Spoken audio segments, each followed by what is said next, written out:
My name is Sarah, and I need to tell you what my own family did to me the week after we buried my mother.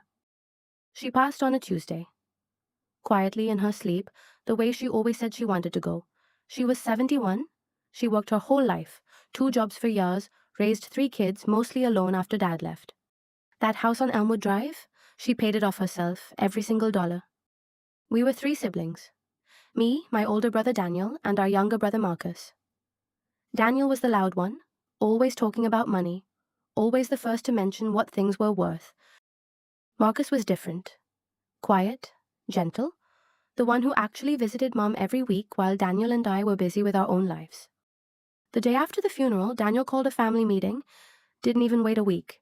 He sat at Mom's kitchen table like he already owned it and said we needed to discuss the estate. I remember thinking, she's barely cold and you're already doing this. Mom had a will. We all knew it. What we didn't know was what was in it. Daniel had already spoken to a lawyer. His lawyer. He came prepared with documents, comparisons, printouts. He argued that the house should be sold and split 3 ways, that it was only fair. But I had been the one paying Mom's medical bills the last 2 years. Daniel knew that. He didn't care. For 3 days we fought. Phone calls at midnight, messages I won't repeat. Daniel got in my face and said I was being selfish. Marcus said nothing. He just sat there, listened, nodded sometimes. I remember thinking, at least he's staying out of it. Then came the day we met with Mom's lawyer to officially read the will. Daniel walked in smiling, confident. The lawyer opened the envelope, and I watched Daniel's face go completely still. Mom had left the house to Marcus, fully, not split, not divided, to Marcus alone. Daniel exploded, said it wasn't legal, said Mom wasn't in her right mind, said someone must have manipulated her. The lawyer then handed us a letter. Mom had written it herself 6 months before she died.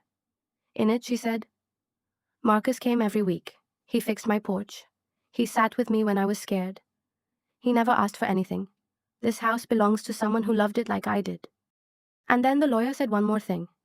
He said Marcus had come to him privately 2 months ago and asked him to make sure the letter was included, not to change the will, just to make sure her words were heard. The quiet one had spent months making sure his mother's final wish was protected. While Daniel was preparing to fight, Marcus was making sure Mom's voice wouldn't be buried with her. I sat in that office and I cried. Not because of the house, but because I realized I had completely misjudged who was who in my own family. Daniel left without a word. He didn't speak to either of us for 4 months. Marcus called me that evening. He said, I don't need the house to be mine. I just needed it to be hers. One last time.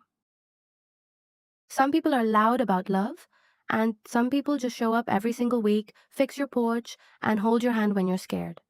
My mother knew the difference. She always did.